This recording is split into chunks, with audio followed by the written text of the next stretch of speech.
Dios te bendiga, iglesia, estés donde estés, en este día martes 4 de julio de 2023, del año del reconocimiento. Siempre es un gusto, siempre un placer poder compartir contigo, tú que estás ahí, desde tu dispositivo celular, desde la computadora, que estás escuchando por la radio, por las redes sociales. Siempre un tremendo privilegio poder compartir contigo la palabra que viene del Señor. Quiero compartirte unos anuncios, ¿verdad? En este día miércoles, mañana 5 de julio, hay discipulado de damas a partir de las 6:30 p.m. No te lo pierdas, será una tremenda bendición. Día jueves 6 de julio, sabiduría empresarial, en punto de las 6:30, y también hay ensayo de Adulán y Olivos Verdes. Este viernes 7, culto familiar, no te lo puedes perder. También hay ensayo de Ebenekid. Y también inicia el segundo ciclo de sabiduría empresarial, así que puedes inscribirte en el lobby, ¿verdad? Muy importante. Sábado 8, intercesión a las 6 de la mañana. Qué importante poder interceder, poder levantar murallas, estar como centinela firmes, intercediendo por nuestra nación, por nuestra familia, por el ministerio, por el cuerpo de Cristo. También el día sábado hay ensayo de Adulán y de nuestro legado. Domingo 9, culto general, 9 a.m. y también hay por la tarde en punto de las 3 p.m. Presentación de niños el domingo en la mañana, así que muy importante, muy importante. Este día viernes culminan su turno de servicio los equipos K y L, pero este día domingo 9 de julio los espero, servidor del equipo A, te espero que estés puntual ahí, vamos a servir, comenzar esta semana sacerdotal de servicio, y también nuestros hermanos del equipo J comienzan su turno de servicio. Graduación de sabiduría empresarial el 20 de julio, muy importante. El 22 de julio comienza la doctrina básica Corderitos, y mayordomía comienza también este mes de julio, solo que el 29 de julio. Quiero rápidamente, ¿verdad? Antes de orar por las ofrendas, antes de orar por cada petición, quiero compartir el texto base de la enseñanza que vamos a poder ministrar hoy, que el Señor nos permita poder fluir hoy. Y la misma la encontramos en el Evangelio de Juan, capítulo 10, versículo 9. La Biblia dice: yo soy la puerta. Ay, mira, hermano, qué lindo. Si alguno entra por mí, será salvo, y entrará y saldrá y hallará pasto. Que nuestro Señor añada mucho más bendición a su palabra. Vamos a orar. Padre, en el nombre poderoso de Cristo Jesús, damos gracias, Señor, en este día, porque sabemos que gracias a tu misericordia que hoy estamos aquí de pie. Rogamos y clamamos, Señor, que me uses como un vaso, como un instrumento, Señor, para poder trasladar tu buena palabra. Dame una lengua con pluma de escribiente para poder hablar al corazón, para poder, Señor, poder ministrar al corazón, poder, Padre amado, fluir en base a tu perfecta voluntad. Asimismo, todo aquel que está presentando sus ofrendas, sus diezmos, sus aportaciones, Señor, te ruego en ese alfolí virtual, de forma electrónica, que seas tú, Señor, multiplicándolo, que seas tú, Señor, dando esa cosecha no solo al 30, no solo al 60, sino al 100 por uno. Padre amado, te damos gracias, Señor, creyendo de que tú ya hiciste la obra. Asimismo, ponemos delante de tu presencia cada petición de oración. Ponemos delante de tu presencia, Señor, cada clamor que ha hecho tu pueblo, declarando que tú has inclinado tu oído y estás dando concesión a cada una de esas peticiones conforme a tu voluntad y conforme a tu propósito. Te damos gracias, Padre, te damos gracias, Cristo, te damos gracias, Señor, Espíritu Santo. Bueno, acabamos de leer, hermano, un pasaje del Evangelio de Juan, ¿verdad? Dentro de los 4 evangelios podemos ver a Cristo personificado, hermano, a nuestro Señor Jesús. Podemos verlo en el Evangelio de Mateo en su faceta de rey. Podemos verlo, si vemos esa figura de los querubines, podemos verlo ahí en Mateo como esa faceta de león. Pero también podemos ver a Marcos como el siervo, como el sirviente. Podemos verlo en esa faceta como el buey, aquel que trabaja, aquel que hace todo de forma dinámica. El Evangelio de Lucas presenta a nuestro Señor Jesús como el hombre. Recordemos que en ese ministerio terrenal de nuestro Señor Jesús, Él es 100% hombre, pero también 100% Dios. Nada de que mitad hombre, mitad Dios, no, nada que no, es hombre, pero también Dios. Pero en el Evangelio de Juan, hermano, Él se presenta como Dios. Si vemos esa figura de la querubín, Él es como el águila, ese que se eleva a lo más alto, ¿verdad? Porque de los 4 evangelios que tenemos en la Biblia, hermano, el de Juan es el que pone más énfasis en ese origen divino de nuestro Señor Jesucristo. Por ejemplo, usted empieza a leer el evangelio de Juan y dice que antes de que todo comenzara ya existía aquel que es la palabra, o sea, el verbo. Aclara cosas maravillosas como que el verbo habitó entre nosotros.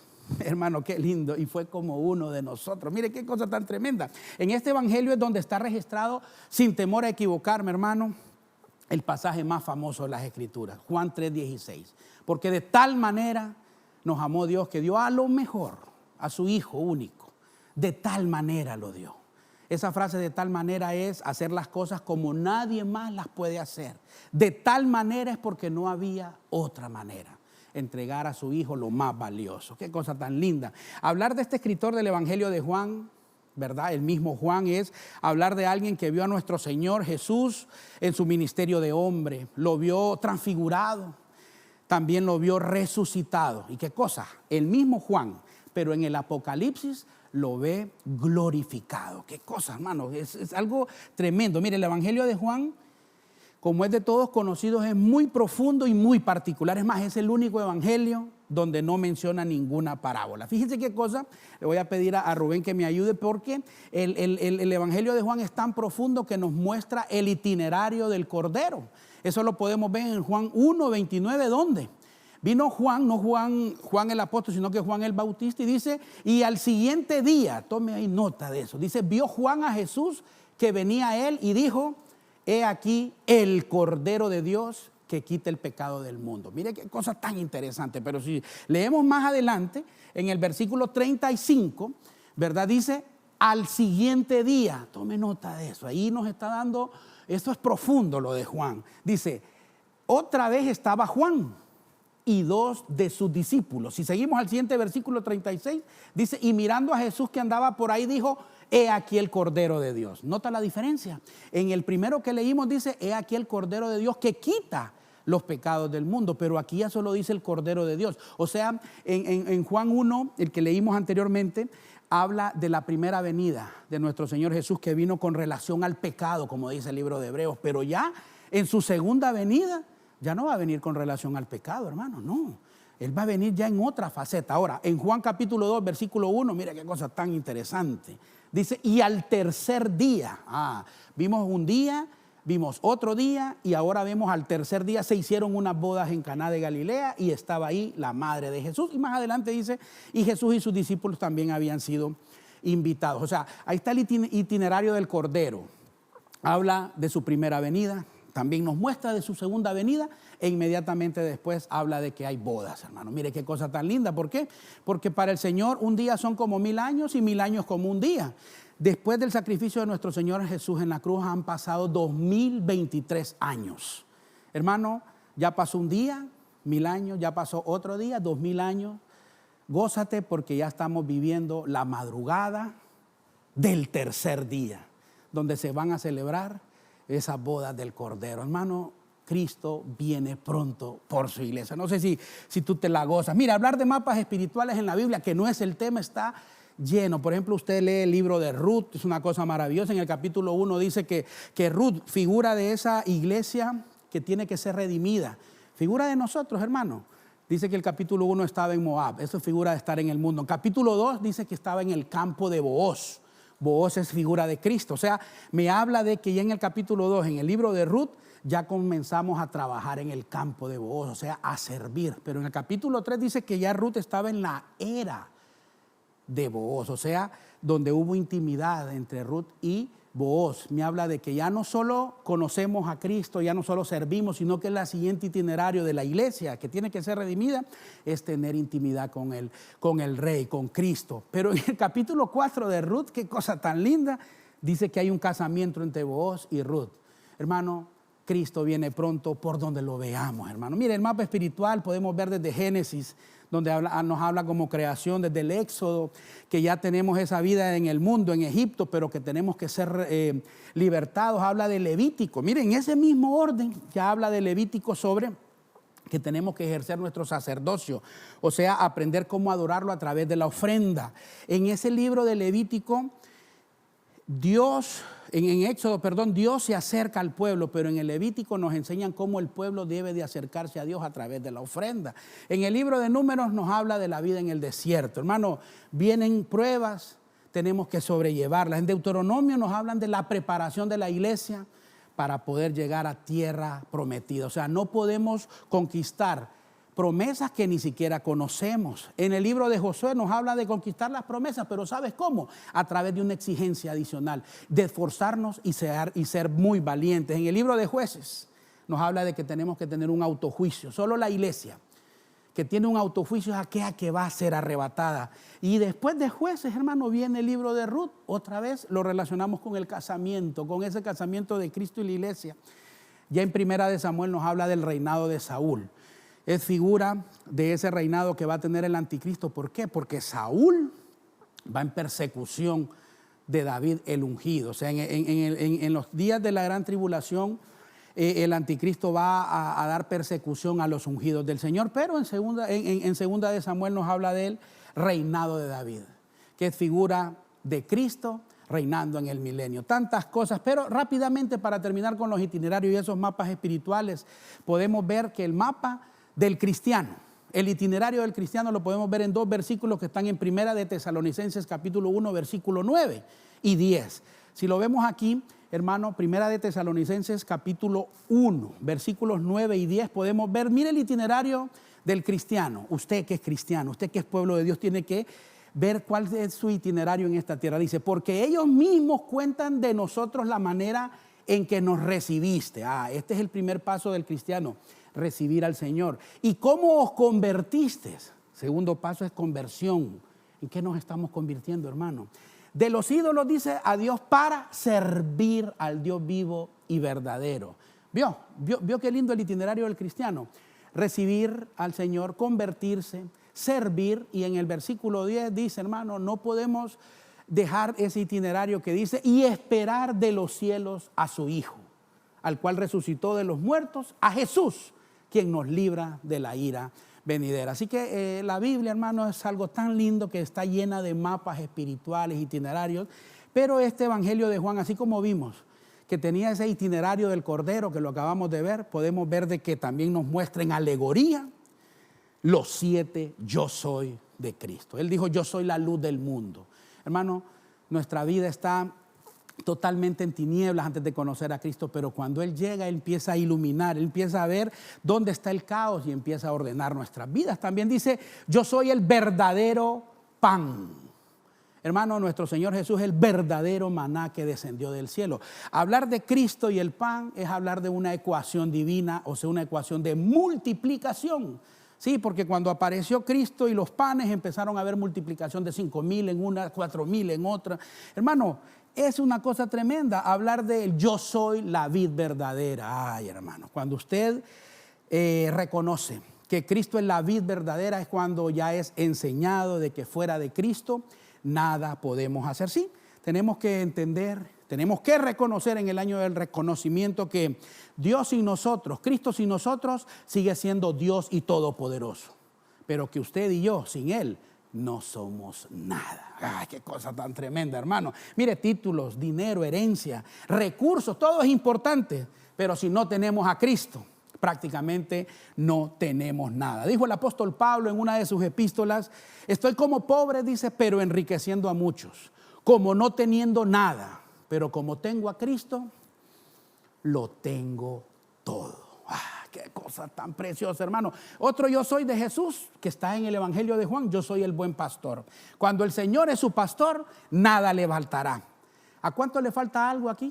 Yo me gustaría preguntarle a los chicos aquí de televisión, de sonido, ¿a cuánto les hace falta algo? Si les hace falta algo es porque todavía hay algún área que usted nos está dejando pastorear por el pastor de pastores. Mire, cuando usted reconoce a Cristo como el buen pastor, es aquel que va a recibir de Él siempre lo que usted necesita, no lo que usted quiere.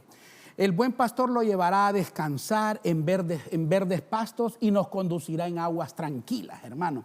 Ese buen pastor, por amor a su nombre, nos guiará por sendas de justicia. Ese buen pastor es el que va a estar con nosotros, aun y cuando pudiéramos andar en valle de sombra y de muerte. ¿Sabe por qué? Porque su vara y su cayado nos infundirán aliento en el nombre de Jesús. Aleluya. Yo soy el camino, la verdad y la vida, dice. El único camino al Padre es Cristo, hermano. Él es la verdad. Mire, una vez andaba yo por ahí fuera del país y andaba un guía turístico y decía, mire, si tiene alguna duda, dice, pregúnteme. Que seguramente si yo no sé la verdad, dice, así decía él, le contaré una mentira interesante. Uy, digo yo, que Dios lo reprenda, hermano. Andar en la mentira, eso es terrible. Así que debemos de andar en la verdad. Pilato le preguntó a Cristo, ¿qué es la verdad? Hermano, usted tiene que saber que la suma de su palabra es la verdad. Que Cristo es la verdad y que el Espíritu Santo es la verdad. Así que la verdad, en este año del reconocimiento, usted tiene que saber que es reconocer que el Padre, que el Hijo y que el Dios Espíritu Santo son Dios. En el nombre de Jesús. Pero yo quiero hablarle de esa palabra yo soy. Esa palabra yo soy en el original, no griego, sino hebreo, es la palabra hayá, que significa ser o llegar a ser. ¿Y qué cosa, verdad? También hay otro yo soy en el Evangelio de Juan, que es yo soy la resurrección. Hermano, no sé si algo ha muerto en tu vida, pero Cristo nos dejó dicho que Él es la resurrección. Él es el único que nos puede pasar de muerte a vida. Y le quiero hablar de ese yo soy. Un séptimo yo soy que dijo él en Juan 19, yo soy la puerta. Entonces quiero hablarte hoy, con los minutos que me quedan, sobre Cristo como nuestra puerta de acceso, como nuestra puerta de bendición. Mire, hermano, de esto con la ayuda del Señor podemos hablar tantas cosas, porque solo el capítulo 10 del Evangelio de Juan menciona muchas veces ese término puerta. Por ejemplo, menciona la puerta del redil, menciona la puerta de las ovejas y menciona a él mismo, como dice, yo soy la puerta. Ay, hermano, tremendo. Mira, acerca de las puertas, ¿qué podemos hablar? Bueno, la puerta es una abertura, dicen, en una pared que va desde el suelo, miren la puerta, va desde el suelo hacia cierta altura, a modo de poder dar un acceso. También se habla de que la puerta es pasar de un lugar o de un ambiente a otro. Hablar de una puerta prácticamente es acceder al interior de un lugar. En pocas palabras podemos decir que una puerta es aquella que nos lleva a otra dimensión. Ay, hermano, acerca de las puertas, ¿qué te puedo hablar? Dice el libro de Apocalipsis que el Espíritu está tocando y dice, abre la puerta, que tú cenarás conmigo y yo cenaré con él. Mira qué cosa, hermano, habla de comunión.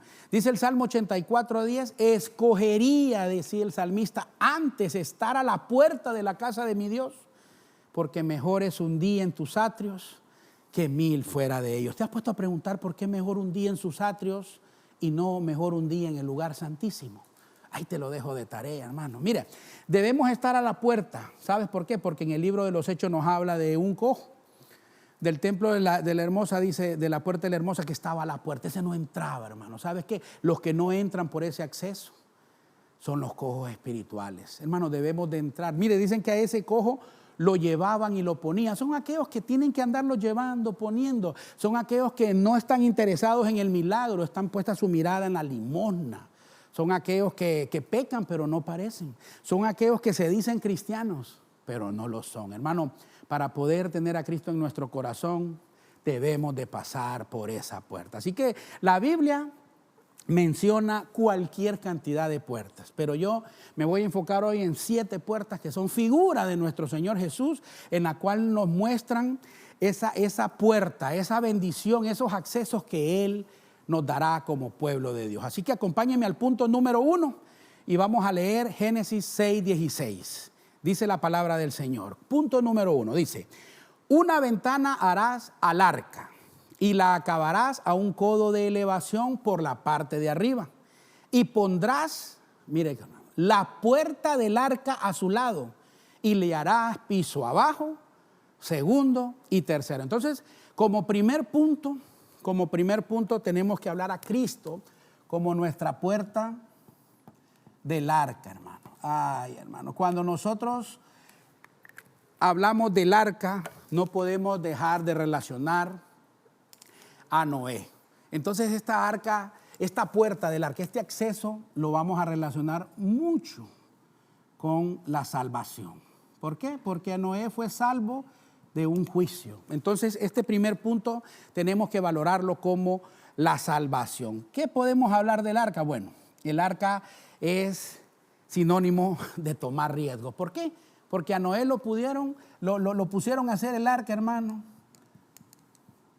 porque venía un juicio con agua, pero nunca había llovido. Entonces me habla a mí de que hacer el arca, pasar por esa puerta del arca siempre implica tomar riesgo. Así como a Abraham le dijeron, deja tu tierra y tu parentela. Hermano, sin ver nada, tomó sus riesgos. Hermano, así como se me viene a memoria, así como a Jeremías, en los tiempos de la cautividad le dijeron, compra ese campo. Hermano, estaba en llamas ese país de Jerusalén, ese pueblo de Israel, estaba en llamas, no había nadie y le dijeron, compra un campo, comprar un activo, hermano, donde pareciera que no hay nada, que no sirve de nada. Así como los valientes de David, ¿verdad? Tomaron riesgos cuando el rey dijo, ¿quién me diera de beber del pozo de Belén?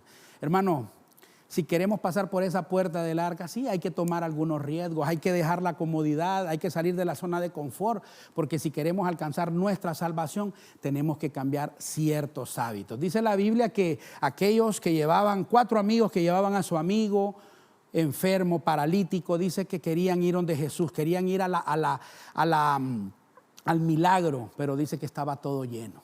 Entonces tomaron un riesgo y es subirse por el techo, hacer un camino diferente al que han estado haciendo y poder alcanzar ese milagro. Yo no sé si no te atreves, si estás pensando en tomar o no una decisión que tal vez lleva muchos riesgos. ¿Sabe qué? El Señor te dice hoy, pasa por esa puerta que es Cristo, pero también es momento de tomar riesgos, porque el Señor le gusta que actuemos en fe. Mire qué cosa tan linda que esos 4 amigos que llevaron al paralítico para poder subir al techo, tuvieron que alzar su mirada a los cielos. Dijo el salmista, alzaré mis ojos a los montes.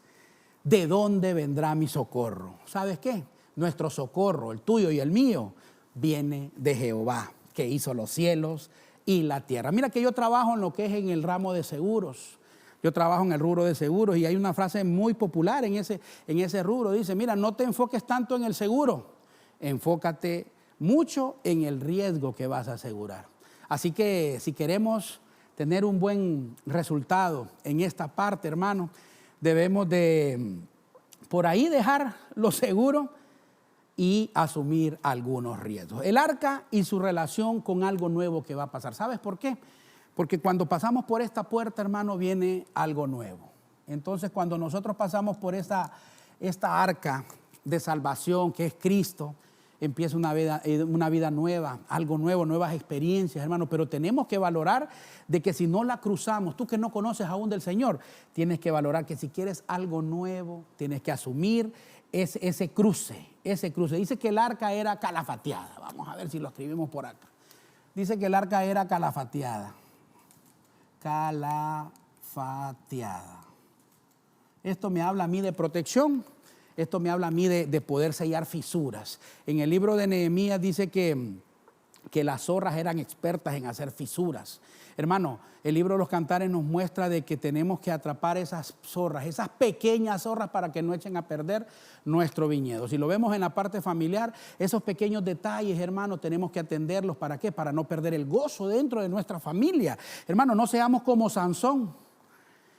Primero se casó, después prácticamente se separó de su mujer y después fue a cazar las zorras. No, primero se cazan las zorras, primero se atienden esos pequeños detalles, se tapan esas fisuras, se calafatea el arca para que podamos tener ese gozo. El arca y su enseñanza. Ay, hermano, es que no sé si me va a caber aquí, pero lo vamos a hacer rápidamente. El arca nos muestra tanta enseñanza, pero podemos ver algo fantástico, porque leímos que dice que se iba a hacer un piso abajo, segundo y tercero. Esto me habla a mí como de atrio, lugar santo y lugar santísimo. Hermano, ¿cómo lo podemos valorar? Habían animales, habían provisiones y también habían personas en esa arca. Imagínense, la Biblia no lo muestra, pero imagínense que en el primer nivel hayan puesto a los animales. Entonces el arca nos muestra, hay una enseñanza que debemos de aprender de los animales. La Biblia nos dice que hay que aprender de la hormiga, hay que aprender del gallo. Hermano, tenemos que aprender de los pequeños por sobre todas las cosas. Dice que en la segunda planta, no lo dice la palabra, pero yo me imagino que ahí han de haber puesto las provisiones de comida y todo. Hermano, esto me habla que cuando estamos dentro del arca, tenemos que también alimentar a otros. No solo material, física, sino espiritualmente. Y en el tercer nivel me habla ahí del lugar santísimo. Es ahí donde estaba la paloma, pero también estaba el cuervo. Mire qué cosa. Dice la Biblia que los cuervos son aquellos que se lodan, es aquellos que andan en medio de la mortandad, son aquellos que ni siembran, animales que andan ahí comiendo carroña, pero ¿sabes qué? También entraron al arca. Así que no podemos menospreciar a nadie. No sé si a ti te han menospreciado porque dicen que eres un mal hermano con malos hábitos. ¿Sabes qué? El Señor se encargará de convertir, de transformar tu vida en el nombre de Jesús. Dice la Biblia que el justo Noé logró entrar al arca junto con toda su familia. Entonces esto me habla a mí de salvación familiar. Hermano, el justo Noé logró meter a toda su familia en el arca. Anhelo que también tú puedas meter al arca. Pueda el Señor Espíritu Santo poner el querer como el hacer en toda tu familia para que conozcan de Cristo en el nombre de Jesús. Un rema, nuestro pastor Germán, dice, aprendamos de Noé. Primero edifiquemos el arca y Dios se va a encargar de llenar la misma. Hermano, tú preocúpate por edificar, preocúpate por bendecir, que Dios se va a encargar de llenar, Dios se va a encargar de restaurar y Dios se va a encargar de convencer a los tuyos y a los que están al lado tuyo. Gloria a Dios. Punto número 2, rápidamente, Génesis 28, 17, dice la Biblia, aquí está hablando Jacob y dice, y tuvo miedo, ay hermano, mire qué cosa, dice, y tuvo miedo y dijo, ¿cuán imponente es este lugar? Esto no es más que la casa de Dios y esta es la puerta del cielo. Entonces vamos a ver aquí la segunda puerta que nos muestra en figura a nuestro Señor Jesús. Aquí esto me está hablando a mí de la puerta del cielo. Hermano, ¿qué me habla a mí esta puerta? Bueno, esta puerta me habla a mí, hermano, de una conexión. ¿Sabes por qué? Porque Cristo es nuestra conexión con las cosas espirituales, con las cosas celestiales. Entonces vamos a ver aquí conexión. A ver, conexión, conectar. Esto me habla a mí de conectar. ¿Conectar qué? Las cosas celestiales con las cosas terrenales. Esas cosas ahí. ¿Por qué? Porque nuestro Señor nos habla, nos deja un principio, hermano, nos deja un principio bien claro que dice, buscad primeramente el reino de Dios y su justicia y todas estas cosas, dice, os serán añadidas. Hermano, Cristo debe ser nuestro primer lugar y no nuestro último recurso. Tenemos que valorar que dice, buscar primeramente el reino de Dios. No dice el reino del cielo, no, el reino de Dios. ¿Cuál será la diferencia entre reino de Dios y reino de los cielos? Ahí se lo dejo de tarea, hermano. Mire, hablar de conexión, hablar de buscar primeramente es hablar de, ¿cómo podemos verlo acá? Hablar de principio. Diga conmigo, principio. ¿Por qué, hermano? Porque en el principio creó Dios los cielos y la tierra. No está hablando que en el principio creó Dios la tierra y el cielo, no. Primero son las cosas celestiales y después vienen las cosas terrenales, hermano. Mire, el principio, dice, de la sabiduría es el temor a Dios. Hermano, por muchos títulos que tengamos, por muchos recursos que podamos poseer, hermano, en el cielo no se nos va a medir nuestra sabiduría, lo sabios que somos, por lo mucho o lo poco que tengamos, sino por el temor que podemos tener de Dios. ¿Qué es temor a Dios? Es saber que Él nos está viendo en todo momento. Ay, hermano, mire, dice la Biblia que el velo también fue rasgado de arriba hacia abajo. Entonces a mí me habla a mí del velo, también como conexión entre las cosas terrenales y las cosas celestiales. ¿Por qué? Porque me habla a mí de revelación. O sea, hermano, esta es la puerta que nos va a dar la revelación. ¿Por qué? Porque dice que el velo fue rasgado de arriba hacia abajo. Me habla a mí que la revelación que viene de Cristo, que viene de esa puerta de bendición, va a venir siempre de arriba, hermano. Si nosotros queremos tener revelación, hermano, discúlpeme lo que le voy a decir, no trate de andar escuchando a otros, no trate de andar imitando a otros. Alguien dijo por ahí, tu imitación será tu propia limitación. Hermano, busquemos primero al Señor. Si vamos a predicar un mensaje, si queremos compartir la palabra, primero vayamos a las rodillas, busquémoslo a Él, porque la revelación viene de arriba hacia abajo, hermano. Tenemos que valorar que nos van a ver distintos. Por ejemplo, cuando nosotros pasamos por esa puerta, que es la puerta del cielo que vio Jacob, es la puerta que nos va a conectar. Por ejemplo, dice que todo el mundo miraba a Zaqueo de arriba a abajo, lo miraba así. Pero qué cosa, ¿verdad? Que nuestro Señor Jesús lo vio distinto, porque Él es la puerta del cielo, ese que nos conecta con las cosas celestiales, pero ya a Zaqueo Él lo vio de arriba hacia abajo, lo vio distinto.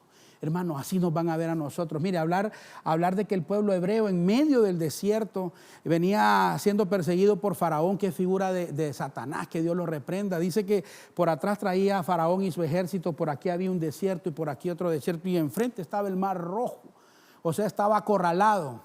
¿Sabes qué pasó? Para que se le abriera esa puerta de acceso a otra dimensión, empezaron a alzar sus miradas y empezaron a ver hacia el cielo, hermano. Muchas veces estamos en medio de problemas, en medio de vicisitudes. Nos toca mirar al cielo en vez de mirar a los costados. Dicen que Isaac, seguramente atado en ese altar, lo han de ver atado boca arriba, le tocó ver al cielo. Dice que cuando empezaron a buscar la provisión, Abraham, que dónde está el cordero, le preguntó su hijo. Bueno, Dios proveerá. Fue hasta que él alzó sus ojos, se activó, pasó por esa puerta del cielo, empezar a ver las cosas del cielo, empezar a ver arriba, fue cuando empezaron a mostrarle dónde estaba esa provisión.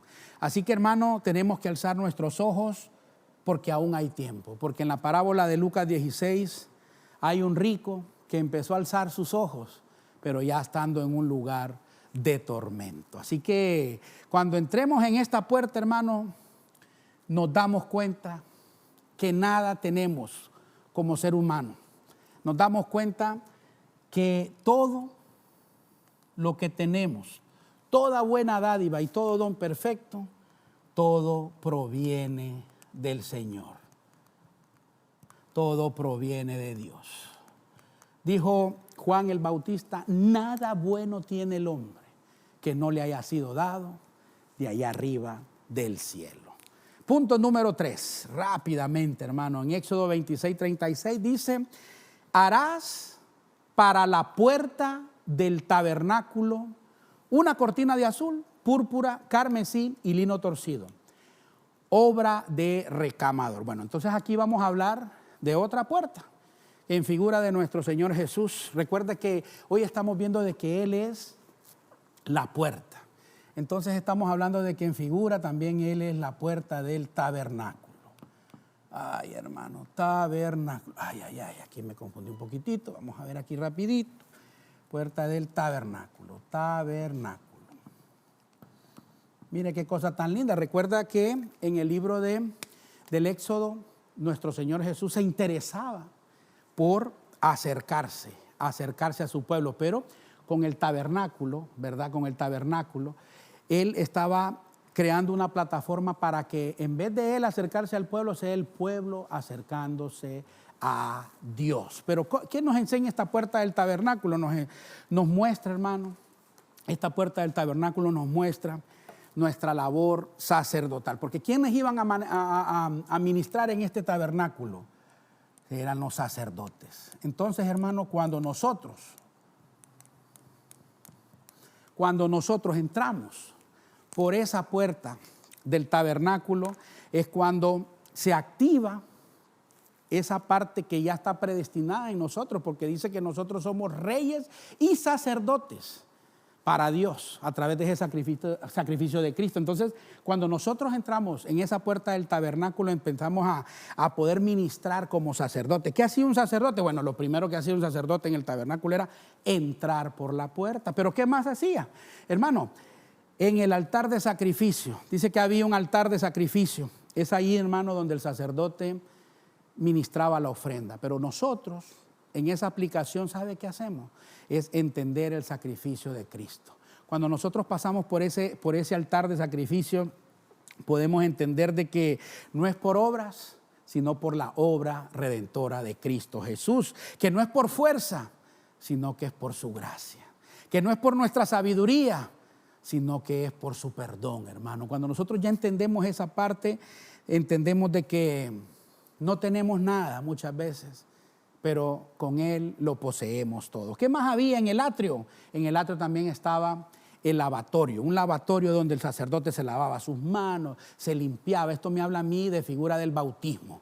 Pero hablar del bautismo es también muy profundo. ¿Por qué? Porque tenemos que entender ese misterio del bautismo. La Biblia, según Efesios 4, dice que hay un solo bautismo, un mismo bautismo. Pero también habla en el libro de Hebreos de la doctrina de los bautismos. Entonces, ¿cuántos hay? Hermano, tanto, eso es algo tremendo, es una tremenda bendición poder estudiar eso, pero para no salirme del tema, nos habla de que el sacerdote en ese lavatorio tenía limpieza. Esto me habla a mí de santidad.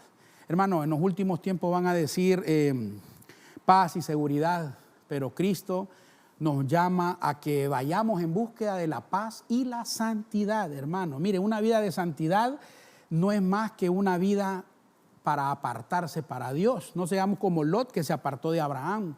No seamos como Orfa, que se apartó de Noemí. No seamos como Adán, que se apartó de Dios. Hermano, la santidad no es apartarse de Dios. La santidad es apartarse para Dios. Gloria al Señor. Después del atrio estaba el lugar santo y ahí se ministraba la mesa de los panes. Estamos hablando de que el sacerdote tenía que ministrar el atrio, lugar santo y lugar santísimo. Pero en la mesa de los panes dice que habían 6 y 6. Eran 12 panes, pero 6 y 6, si lo vemos en número, son 66. Eso me habla de que un sacerdote tiene que comerse la palabra de Dios. Tú como sacerdote ya te comiste la palabra. Ya leíste, aunque sea una vez, una versión completa de la Biblia. Me dijo un amigo que quiero tanto. Yo me decía, mira, yo no me he comido todos los panes, me dijo, pero le he pegado un pellizco a cada uno. Dijo, hermano, yo te motivo a que leas, a que te devores esa palabra de Dios. Hablar de la mesa de los panes, dice que David comió de esos panes y después le dieron la espada. Esto me habla que cuando nosotros comemos esa palabra de Dios, primero obtenemos la provisión y después tenemos el equipamiento para ir a batalla. Hermano, el primero es el pan y luego viene el vino. Ahorita que ya participamos de la mesa del Señor, nos sentamos de una forma, pero seguramente te levantaste de otra. Después de la mesa de los panes estaba el candelabro. Esto me habla a mí de las 7 lámparas. 7 lámparas que tienen que haber 7 características. Una es que siempre deberían de estar encendidas, ardiendo. Tú como lámpara debes de estar ardiendo en todo momento. Dice que siempre miraban hacia el frente. Hermano, tenemos que olvidar lo que pasó atrás e ir y avanzar hacia la madurez. Dice que las lámparas tenían que tener aceite. Hermano, sin la unción del Espíritu Santo no somos nada. La lámpara es a mis pies tu palabra y lumbrera a mi camino. Dice, hermano, tenemos que valorar, tomar decisiones a la luz de la palabra. Una lámpara, no se esconde. Debemos de dar testimonio para que otros lleguen a los pies de Cristo. Hermano, qué cosa tan tremenda. Dice que la lámpara del cuerpo es nuestro ojo. Y si nuestro ojo es bueno, todo nuestro cuerpo estará lleno de luz. ¿Qué más había en el lugar santo? Había el altar del incienso. Me habla a mí de adoración y de oración. Hermano, tenemos que estar en ese lugar santo. Mire qué cosa tan linda, que en el libro del Éxodo muestra que el altar del incienso estaba en el lugar santo, pero ya en el libro de Hebreos lo muestra que está en el lugar santísimo. Esto me habla de en la adoración. Tenemos que pasar de adorar en alma para adorar en espíritu. Es ahí donde yo entiendo más que nuestro Señor anda buscando no solo adoradores, sino verdaderos adoradores que le adoren en espíritu y en verdad. Gloria a Dios. Y lugar santísimo me habla de el arca del pacto, o sea, la presencia. Como sacerdotes de Dios no podemos acostumbrarnos, hermano. No podemos acostumbrarnos a vivir sin su presencia. Yo te pregunto, yo te pregunto, ¿hace cuánto no sientes la presencia de Dios? No sé si te congregas, no sé si sirves, pero siempre sientes ese toque especial, ese escalofrío, esa brisa fresca, esas ganas de llorar. Hermano, no te acostumbres a vivir sin la presencia, porque tú como sacerdote, como alguien que ya entró a esa puerta del tabernáculo, tienes que ser alguien que ministra la presencia de Dios. Mira qué cosa, a ver si nos queda por ahí, creo que no nos va a quedar espacio, pero dice que el tabernáculo estaba cubierto de pieles de animales. Para que esté cubierto de pieles, ese animal tenía que morir. Entonces, como sacerdotes, cuando ministramos en esa puerta, cuando pasamos esa puerta del tabernáculo, tenemos que saber que estamos muriendo al yo, para que siempre el importante, para que siempre el que sobresalga sea Cristo, hermano. Que no te importe quién sea el segundo ni quién sea el tercero, siempre y cuando Cristo sea el primero en tu vida y en los tuyos, hermano. Qué cosa tan linda. Gloria al Señor. Dice Eclesiastés 7:1 que mucho mejor es el día en que uno muere. Yo no entendí ese texto, pero cuando yo estaba estudiando este mensaje, lo logré comprender. Claro que sí, mucho mejor el día que morimos, porque dice la Biblia que cuando uno muere es cuando uno da frutos. Así que cuando morimos nos permite el Señor dar frutos. Así que mucho mejor, claro que sí. Esta puerta, hermano, nos muestra, no sé si se me caerá por acá, nos muestra que Él es el centro. ¿Sabes por qué? Porque dice que en el desierto estaban 3 tribus por acá. Aquí lo vamos a ver, habían 3 tribus por acá, 3 tribus por acá, 3 tribus por acá y 3 tribus abajo. O sea, me hablaba de que el tabernáculo estaba en el centro. Cristo debe de ser el centro de nuestras vidas, hermanos. Punto número 4, rápidamente. Deuteronomio 15:17 dice: entonces tomarás una lesna y horadarás su oreja contra la puerta. Ajá. Y será tu siervo para siempre. Y lo mismo harás a tu sierva. Bueno, hermano, rápidamente porque el tiempo nos está avanzando, pero esta me habla a mí de la puerta de la libertad. Sí, la puerta de la libertad. ¿Por qué? Porque dice que un esclavo estaba al servicio de su amo por 6 años. Pero al 7º año él quedaba libre, salvo que él no quería irse de la casa de su amo, salvo que él no quería dejar de ser su esclavo. Entonces, ¿qué hacían? Dicen que lo llevaban a la puerta. Recuerda que Cristo es la puerta. Y dice que le horadaban ahí su oreja y le ponían una marca, que ese ya no era un esclavo forzado, sino que era un esclavo. Me está hablando a mí de un esclavo, hermano, por amor. Ay, qué cosa tan linda, hermano. Mira, nosotros somos esclavos por amor. La Biblia muestra tantas figuras. Por ejemplo, José dice que lo metieron a la cárcel, pero le dieron las llaves. O sea, él no quería salir.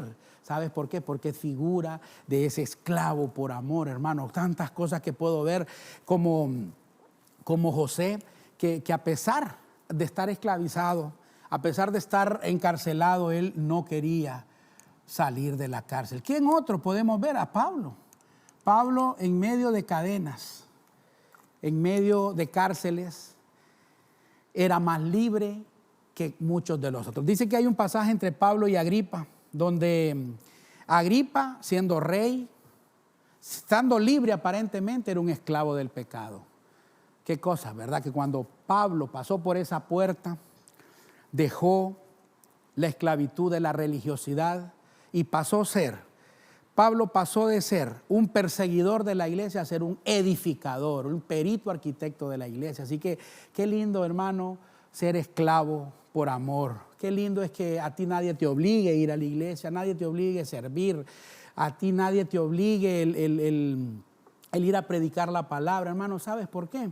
Porque nosotros seguimos a Cristo no por lo que Él nos pueda dar, sino por lo que Él representa para nosotros. Qué cosa tan linda. ¿Qué otro ejemplo podemos ver? El de Onésimo, ¿verdad? También otro esclavo. Onésimo que nadie lo quería. Nadie lo quería, pero Onésimo es figura de ese esclavo por amor que gozó de la gracia de Dios. Le dijo Pablo a Filemón, le dijo, recibe a Onésimo como si fuera yo mismo. Le dice, ya hermano, yo solo me quiero imaginar la carta que está leyendo Filemón de parte de Pablo y le dice, te mando a Onésimo, aquel que antes era esclavo tuyo, aquel que antes era servidor tuyo, que tú no lo quisiste, hoy te lo mando nuevamente, hoy ya ha transformado, te lo mando. Pero ¿sabes qué? Recíbelo no como a Onésimo, sino como a mí mismo.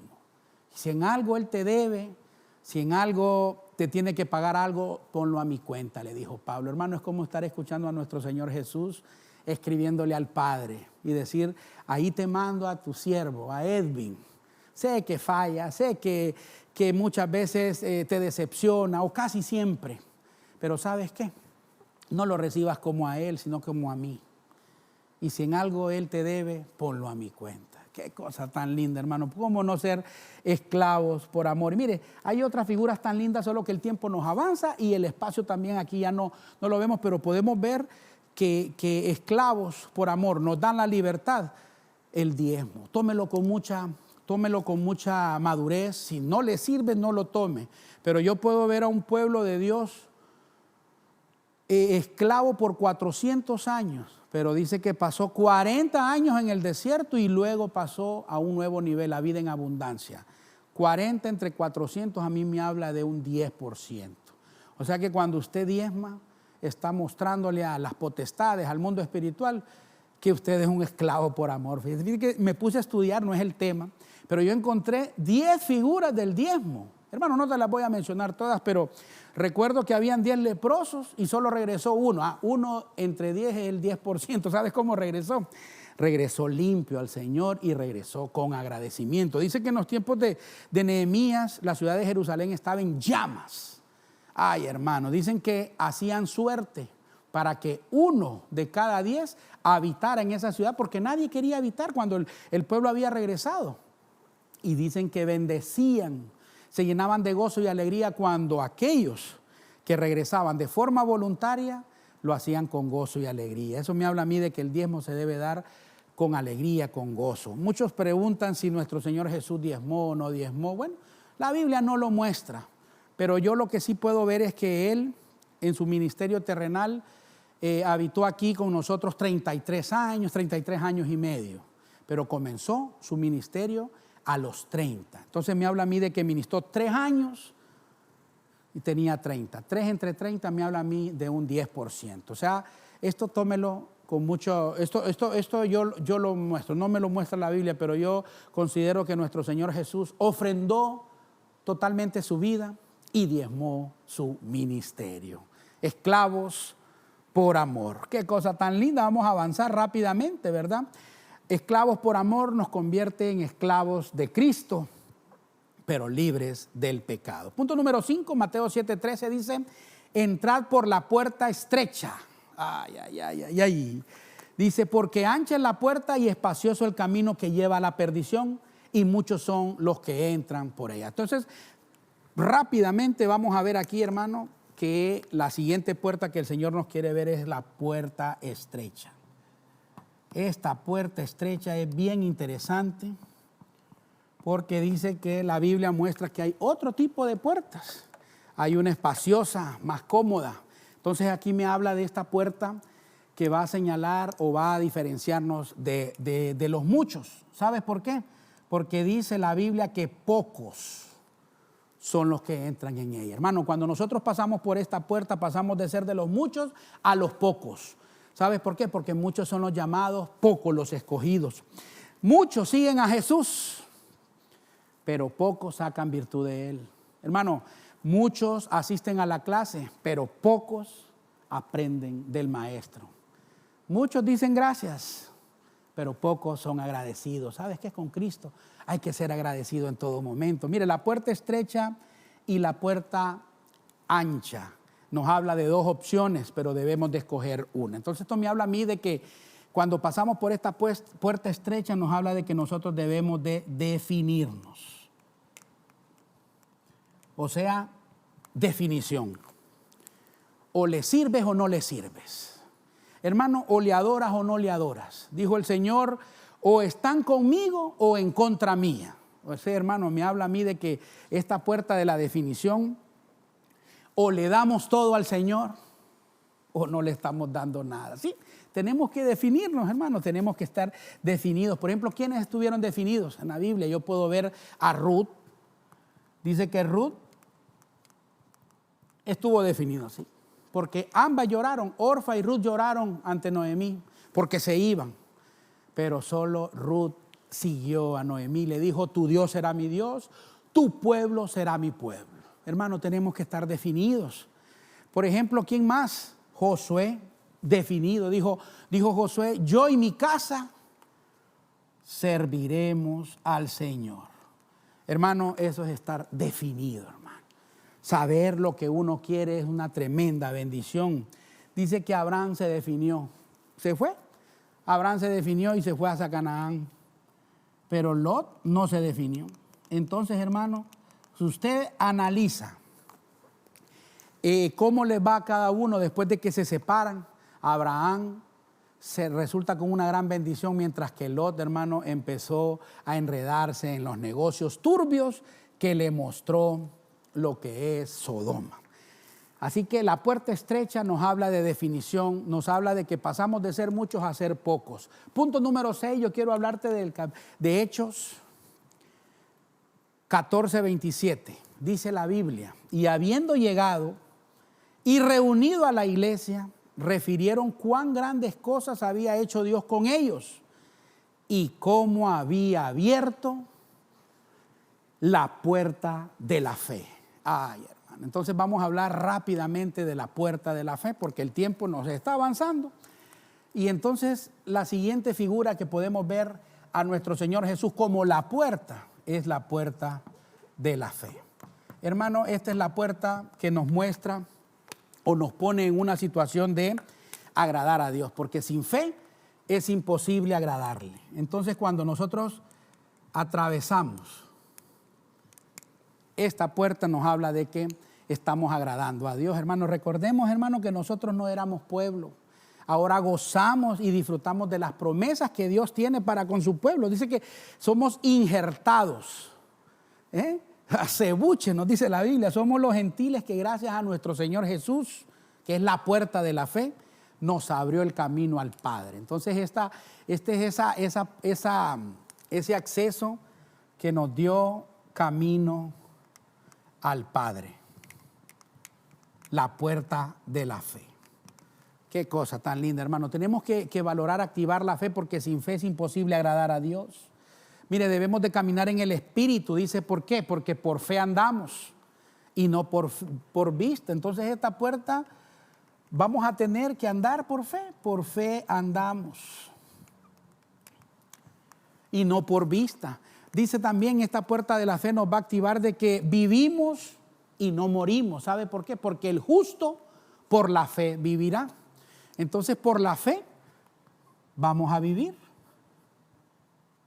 como justos. Y a hablar de esta puerta de la fe, hermano, es saber que no es por obras, pero que sí debemos de hacer obras.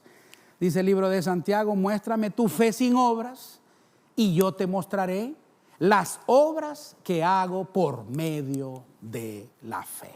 Así que nos habla de que nos va a enseñar a vivir por fe con obras o obras de fe, ¿verdad? No se confunda que la salvación no es por obras, pero sí debemos de hacer obras por medio de la fe. Y punto número 7, ya para ir culminando, hermano, 2 Corintios 2:12. Vamos a hablar de que, dice, la versión de las Américas dice, cuando llegué a Troas para predicar el evangelio de Cristo y se me abrió, dice, una puerta en el Señor. Hermano, el apóstol Pablo nos muestra que la predicación también es una puerta que Dios nos abre, que Cristo nos abre. Entonces esto me habla a mí de la puerta de la predicación. Hermano, usted tiene que saber de que tenemos que predicar a Cristo. Es muy triste que usted que ya recibió a Cristo, le digan, tiene que compartir un mensaje, tiene que mostrar ese mensaje de la salvación a alguien que no conoce a Cristo, y usted diga, no, pero no tengo nada que predicar. No vaya a ser como los apóstoles en la barca, que dice que se les olvidó llevar pan, y cuando se subieron a la barca con el Señor les dice, cuídense de la levadura de los fariseos, y empezaron todos a decir, ¿será que nos dice eso porque no trajimos pan? Cuando ellos dijeron eso, nuestro Señor Jesús se molestó tanto, hermano, porque Él, que fue el pan que descendió del cielo, el verdadero maná, estando con Él en la barca, ellos dijeron semejante cosa. Decir que no había pan teniendo al pan del cielo. Hermano, cuando hemos recibido a Cristo, no podemos decir que no tenemos nada que decir de Él. Algo tenemos que decir, tantas maravillas que Él ha hecho, nos ha cubierto, nos ha guardado, ha transformado nuestras vidas. Tenemos que valorar que no podemos callar, no podemos callar. Debemos de saber de que en el púlpito, hermano, cuando nos dan una oportunidad de predicar, es por su misericordia. Predicamos por su misericordia y no porque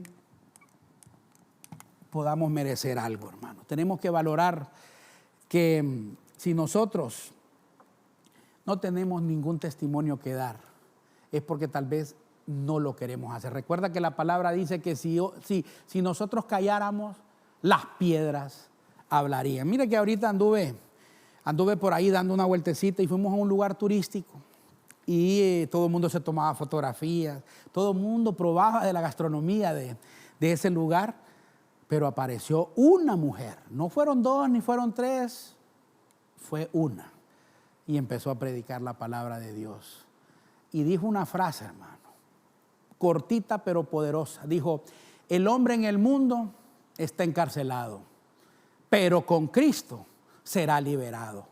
Hermano, digo yo, qué cosa tan maravillosa. A mí me tocó mi corazón y digo yo, Dios santo, todo el mundo dándose un gran refrigerio aquí, todo el mundo enfiestado, todo el mundo que comiendo aquí, que tomándose fotos aquí, un lugar turístico. Pero ella, hermano, sabe que predicar la palabra de Dios es una tremenda puerta de bendición. Para tú que eres ministro, tú que tal vez estás en la escuela de pastores, tú que eres un discipulador, te comento que ya que pasaste esa puerta que es nuestro Señor Jesús, se vienen tremendos tiempos, se vienen mejores tiempos donde el Señor va a abrir una puerta de bendición y tú serás ese instrumento poderoso en las manos del Señor. Quiero hacer un resumen rápidamente. Dice en Juan 10:9 que nuestro Señor Jesús, Cristo, dijo, yo soy la puerta.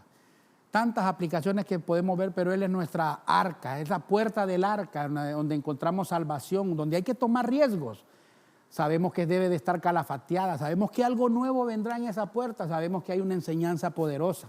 También es la puerta del cielo, esa que nos conecta entre las cosas celestiales con las cosas terrenales. Saber que tenemos que tener nuestros pies en la tierra, pero nuestra mirada en el cielo. Saber que hay un principio de buscar primeramente las cosas del cielo.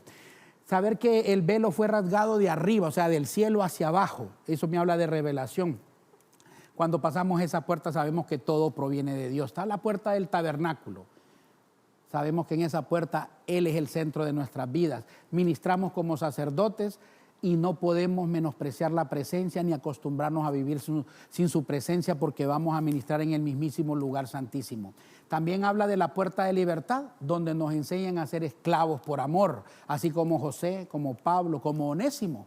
Hermano, también nos habla de esa puerta estrecha, esa puerta donde nos definimos, donde pasamos de ser muchos a ser pocos, donde pasamos, hermano, a saber que si le servimos a Él o no le servimos, o le estamos dando todo o prácticamente no le estamos dando nada. También pasamos por la puerta de la fe. Sin fe es imposible agradarle.